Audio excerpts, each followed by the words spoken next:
이제 세 번째 문제입니다. 자, 다음 문장을 읽고 제시문을 읽고 그림에 답하시오.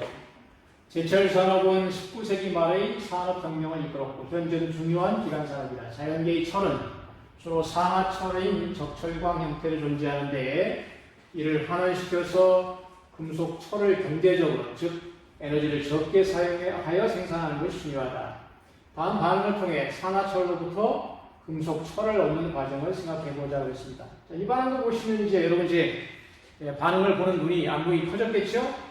자, 산화철을 철로 바꾸는 그런 환원시키는 반응. 델타 G가 뭐예요? O 플러스네. 뭐라고요? 기자발적이다. 그런 뜻입니다. 어떻게 반응시켜요? 자발성이 큰 다른 반응과 같이 반응시켜야 되겠죠?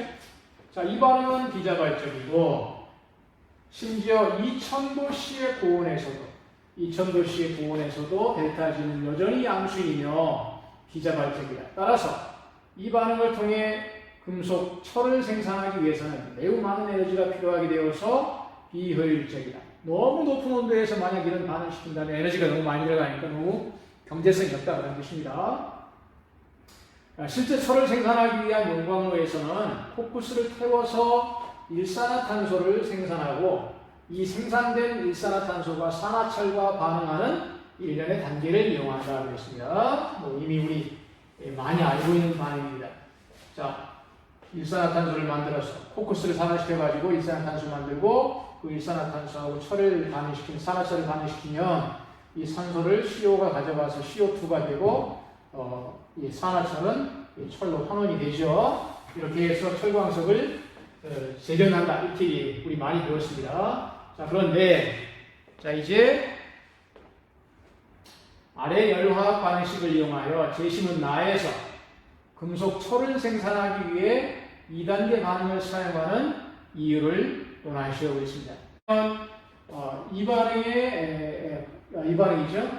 자, Fe2O3 이 반응이 철과 2분의 3 O2가 되는 반응에 델타 G가 742kJ이다. 됐습니다. 자, CO 플러스 2분의 1 O2가 CO2가 되는 반응에 델타 G는 마이너스 257kJ입니다. 자, 이 반응에서 자, 원하는 식은 이 식이죠. 이 반응이 일어나게 하려는 것이죠. 자, 원하는 식하고 이 주어진 식을 비교해 보니까 뭐가 없어져야 되겠어요? 산소가 없어져야 되겠죠. 그래서 아래식의 3 식을 잘 비교해 보세요. 그러면 2분의 3, 3 곱하기 3 이렇게 되겠죠. 그래서 이 두 식을 더하면 앞에서 해봤으니까 아시겠죠. 산소는 없어지고 Fe2O3 플러스 3CO 2 Fe 플러스 3CO. 자, 이 반응의 델타 C는 플러스 742 마이너스 257 곱하기 3 이렇게 되겠습니다. 그러면 이 반응의 델타 C는 플러스 742 마이너스 3 곱하기 3, 7은 21, 3, 5, 15, 3, 6, 7, 771kJ 이렇게 되겠죠? 그러면 자, 앞에 값은 플러스 742, 뒤에 값은 마이너스 771이니까 마이너스 771, 742 하면 9, 29네요. 마이너스 29kJ 이렇게 되겠네요. 그죠? 네. 그러면 델타 G가 마이너스가 됐으니까 이 반응은 자발적이다 라고 이제 이야기할 수 있겠습니다. 네, 이런 식으로 우리가 설명을 하면 되는 것입니다. 이해하시겠죠? 네, 그렇게 우리가 앞에서 연력학 여러 가지 처음 시작할 때 여러 가지 개념들 나오고 여러 가지 알파벳 나오고 해서 굉장히 복잡했는데 결국 끝에 와서 보니까 그 목적은 뭐였어요? 어느 반응이 자발적으로 진행될 수 있느냐 없느냐 하는 거 판단하는 것, 또는 어떤 반응이 비자발인데 그런 반응이 일어나게 하려면 어떻게 하면 되겠느냐, 자발성이 큰 반응과 같이 연결해서 반응할 수 있도록 한다. 이런 것들까지 여러분 와서 이제 문제를 풀 수 있게 되었습니다. 자, 그럼 이제 밑에 또 하나 더 보겠습니다.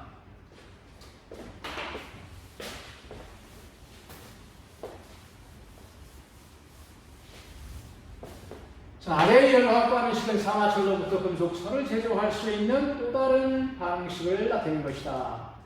위의 반응은 25도씨에서는 비자발적이다. 25도씨에서는 비자발적이다. 25도씨에서 북한약이에요. 델타 C가 플러스가 그런 뜻이죠. 자, 이제 여러분 다 이제 판단할 수 있죠? 자, 이 반응이 자발적으로 일어날 수 있는 가장 낮은 온도를 구하시오. 자, 이 반응이 델타 C가 25도에서 플러스니까 델타 G를 0으로 만드는 온도를 찾아서 델타 G가 마이너스가 될 수 있는 범위가 어떻게 되느냐 하는 걸 우리가 알면 되겠습니다. 자, 이 보니까 델타 H 값 좋네요. 또 델타 X도 좋죠? 예. 자, 그럼 한번 해보십시다. 델타 G 이퀄 델타 H 마이너스 T 델타 X 이렇게 되죠?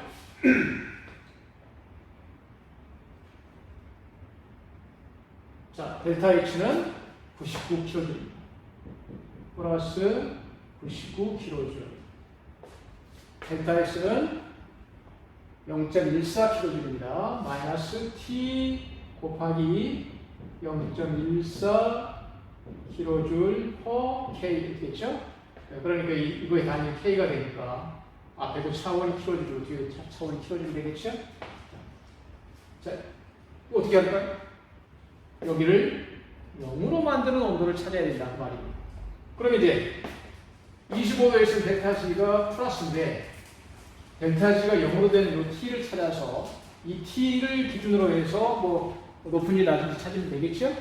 자, 그러면 0.14 T 이퀄 99 이렇게 되는 거니까 T를 계산하면 0.14분의 99 이렇게 돼서 T는 몇 도가 나오냐면 707K가 나옵니다.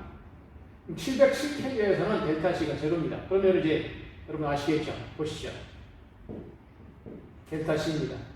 여기 25도씨에서 델타 G가 플러스죠? 25도씨가 여기 있으면 델타 G가 플러스입니다. 그런데 707K에서는 델타 G가 제로입니다. 여기가 707K라고 합니다.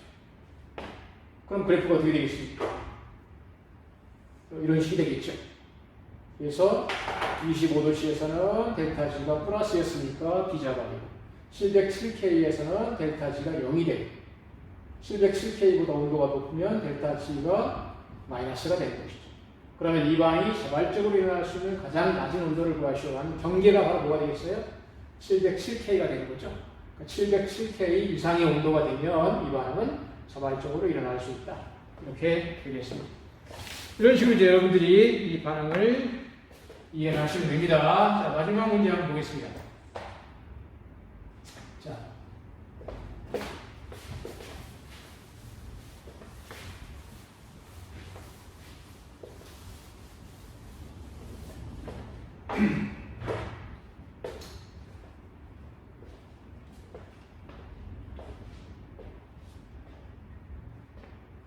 다음 제시문을 읽고 대답하시오. 자발적인 과정에서 우주의 엔트로피는 항상 증가하는데 이것을 연력학 제2법칙이라고 한다. 반응계의 델타 H가 마이너스 값을 가지면 열이 주위로 빠져나가서 주위의 엔트로피를 증가시키는데 또한 마이너스 T 델타 S가 마이너스 값을 가지는 것은 델타 S가 플러스 값을 가지게 돼서 반응계의 엔트로피가 증가하는 것. 자, 어떤 경우를 이야기하는 거예요? 주위의 엔트로피도 증가하고 계의 엔트로피도 증가하면 이 반응은 자발이 되겠죠? 그래서 델타 G가 마이너스 값을 가지게 되는 것은 반응계와 주위의 합, 즉 우주 전체의 엔트로피가 증가하는 것에 해당한다. 그랬습니다.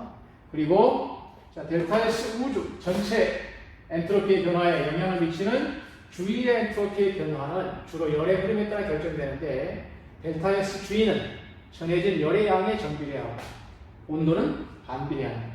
일정한 압력에서 열의 흐름은 엔탈피 변화로 표현할 수 있으므로 우리 앞에서 다 설명한 겁니다. 자, 발열 반응이면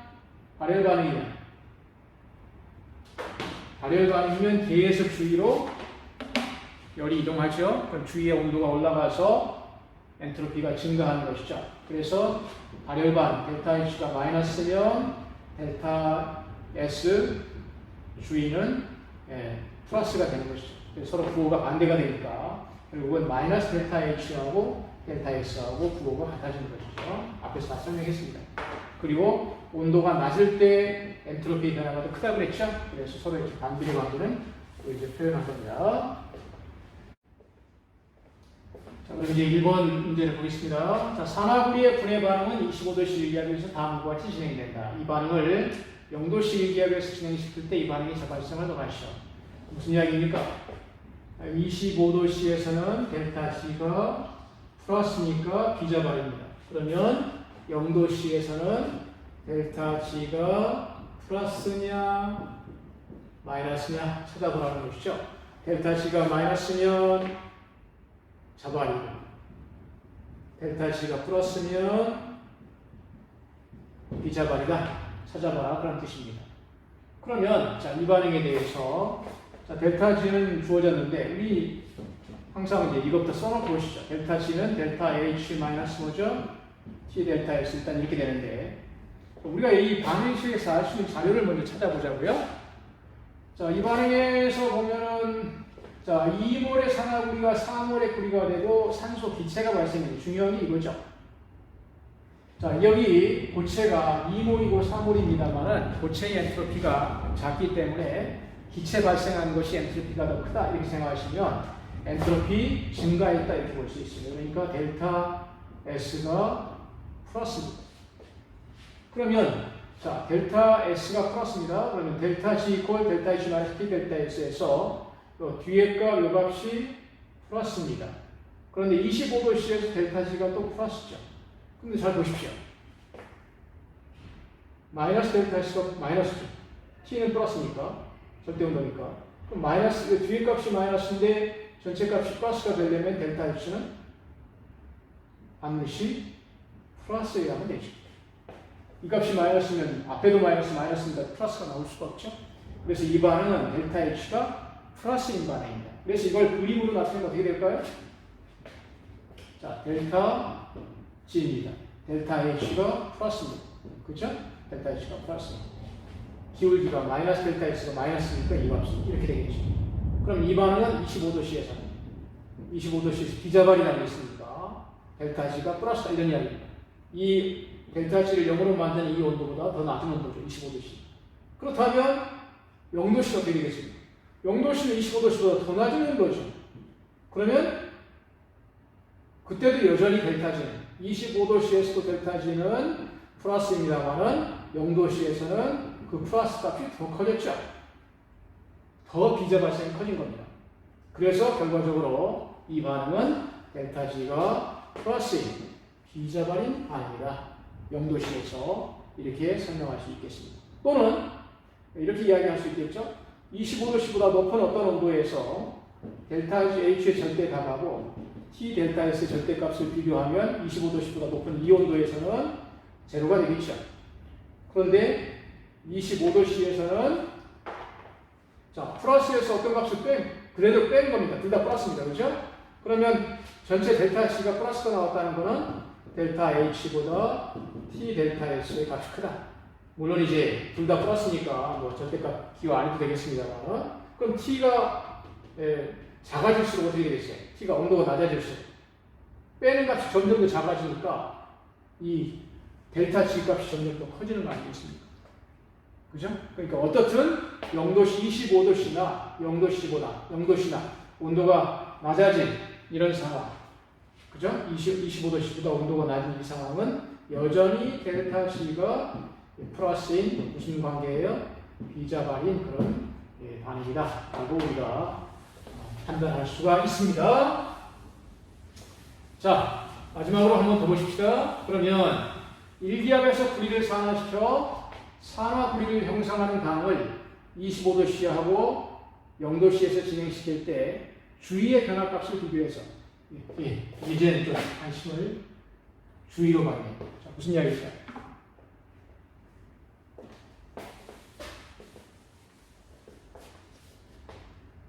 거꾸로 반응이죠?